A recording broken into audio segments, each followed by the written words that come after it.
అని చెప్పి సీఏ గారు చాలా ఫీల్ అవుతున్నారు కానీ యాక్షన్ తీసుకోలేదు. నేను వెళ్ళండి సార్ మా వాళ్ళు అన్నారంటే ఇంటికి వెళ్ళారు. ఇంటికి వెళ్ళి మా సెక్యూరిటీ ఎక్కడని చూశారు. వచ్చేసారు. సెక్యూరిటీ ఏమేస్తంటే నేను వెళ్ళి అడిగాను, వాళ్ళు ఎవరు లేరంటున్నారు మనోజ్ గారు అన్నారు. సార్ నా ఇంట్లో అంతమంది దూరిపోయి అంత 5 ఎకరాలు అక్కడ ఉండే 3 acres ఇంట్లో మీరు అక్కడ లేదు అంటే ఎలా సార్, మీరు వెతికారంటే నాకు చేశారా సార్ అంటే అది లేదన్నారు. అక్కడ లేరు మనోజ్ గారు, నేను ప్రొటెక్ట్ చేస్తా అన్నారు. ఇది పొద్దునైంది. సాయంత్రం 3 గంటలకి ఇదే మనుషుల సెక్యూరిటీ గార్డుని కారులో వేసుకొని వాళ్ళతో బెదిరించి వాక్కుమూలన తీసుకొని సిఐ గారికి వచ్చి పోలీస్ స్టేషన్లో అప్పచెప్పారు. ఇప్పుడు పొద్దున అదే సిఐ గారు అక్కడ ఎవరు లేరన్నారు. ఇప్పుడు తిరిగి అప్పచెప్పారు. సార్ మీకే ఇది చేశారు కదా, మీరే నాకు అఫీషియల్గా చెప్పినారు, కేసు కట్టండి సార్ అంటే కట్టట్లేదు. పోనీ వాళ్ళిద్దరు సెక్యూరిటీలు సార్ మమ్మల్ని కొట్టారని కేసు పెడుతుంటే వాళ్ళు కేసు తీసుకోవట్లేదు. ఆ నోట్ చేసుకొని ఎఫ్ఐఆర్ చేయాలంటే ఇదంతా నేను పై వాళ్ళతో మాట్లాడాలి, నేను నాకు రైట్ లేదు అంటున్నాడు. పోనీ నేను అక్కడ నేను జైపూర్ నుంచి ఒక పక్క పాప బర్త్డే సెలబ్రేట్ చేసుకుంటూ జైపూర్ నుంచి మెయిల్ పెట్టాను, సార్ ఇలా జరుగుతుంది, గివ్ ప్రొటెక్షన్, కనీసం నా పెట్స్కి ఏం చేయకుండా చూడండి అనేసి యాజ్ సింపుల్గా నేను పెట్టాను. దానికి కలెక్టరేట్కి పెట్టాను, అందరికీ పెట్టాను. పెడితే నో రిప్లై. దానికి నేను డిజిటల్ సిగ్నేచర్ చేసి పంపించాను, నో రిప్లై. ఇవంతా చల్లవు అని చెప్పి సీఏ గారు చెప్పారు. పోనీ కంప్లైంట్ వచ్చింది కదా సార్, యాక్షన్ తీసుకుంటే లేదు. సరే నేను ఊరి నుంచి వచ్చాను. ఊరి నుంచి వచ్చింది ఇమీడియట్గా కంప్లైంట్ డ్రాఫ్ట్ చేస్తాను. ఈ గ్యాప్లో ఏమైంది, అదే రోజు 1వ తారీఖు బార్జిన్ అయ్యారా, నేను జైపూర్కి వెళ్ళానా, అదే రోజు నైటు విష్ణు ఎక్కువ అతను ఫాలోయింగ్ కారు ఉంటుంది, ఎక్కువ కారులో అతను మనుషులు వచ్చి నా నార్సింగ్లో నా ఆఫీస్కి గోడలు దూకి లోపలికి వచ్చి నా కారుని దొంగ కీ పెట్టి స్టార్ట్ చేసుకొని ఆ కారు దొంగతనం చేశారండి. అంటే ఎందుకు ఇంత దరిద్రానికి దిగజారుతున్నాడో నాకు అర్థం కావట్లేదు. ఎందుకింత నేను కేవలం నా భైరవం, నా కన్నప్ప మీదకి నా భైరవం వదులుతాను, ఇది కాదు మనం పోరాడాలంటే ఎండి ధరల మీద పోరాడదాం, పని మీద పోరాడదాం, హెల్తీగా పోరాడదామని నా భైరవం వదులుదాం అనుకున్నాం సినిమా.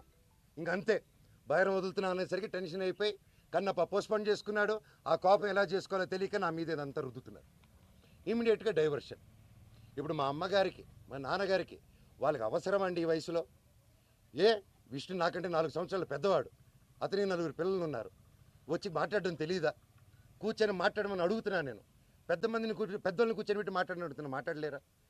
ఇవన్నీ కాకుండా ఇలా పోలీస్ ఆఫీసర్తో హైకోర్టు నుంచి నాకు ఆర్డర్ వచ్చిందండి. ఇది బాగా వినండి సార్. హైకోర్టు నుంచి క్లియర్ ఆర్డరు, నేను కానీ ఇక్కడ కానీ డిస్ప్యూట్ జరిగేంత వరకు మేము ఇక్కడ ఉండొచ్చు, ఇద్దరు ఉండి, నేను ఎవరు ఉండకూడదని చెప్పాల. కలెక్టరేట్ దగ్గరికి వెళ్ళారు, నేను అమ్మ నేను వచ్చి ఉండొచ్చు, నేను ఏం చేయట్లేదు, ఇదిగోండి అనేసి నా ఫైలు అప్పచెప్పాను నేను వాళ్ళకి. నేను వీళ్ళకి సినిమాలు పనిచేసినప్పుడు, నేను క్యాంపస్కి పనిచేసినప్పుడు ₹1 ట్రాన్సాక్షన్ వాళ్ళ దగ్గర నాకు వచ్చిందని చెప్పానండి.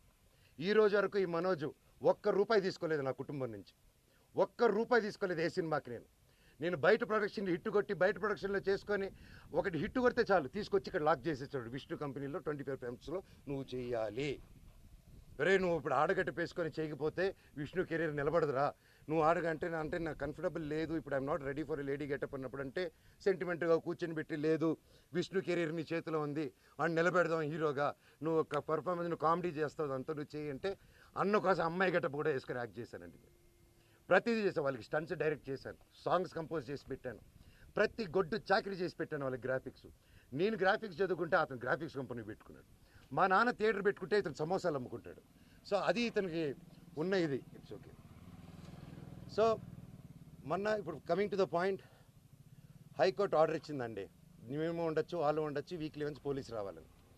వీళ్ళు ఏం చేశారు, లోవర్ కోర్టుకి వెళ్ళి, అండ్ మాకు కేవేట్ వేస్తున్నాం అక్కడ, మీకు అందరికీ తెలిసేది. లోవర్ కోర్టుకి వెళ్ళి, రంగారెడ్డి కోర్టుకి వెళ్ళి దొంగ డాక్యుమెంట్ ఇచ్చి కేవేట్ ఉందని అబద్ధాలు, కేవేట్ లేదని అబద్ధాలు చెప్పి జడ్జి గారికి దొంగ ఆర్డర్ తీసుకొచ్చారు. కోర్టుని చీట్ చేశారు. కోర్టుని చీట్ చేసి స్టే తెచ్చారు. ఆ స్టే కూడా నాకు రాలేదండి. నేను ఇంట్లో నుంచి బయలుదేరడం, ఇల్లంతా ధ్వంసం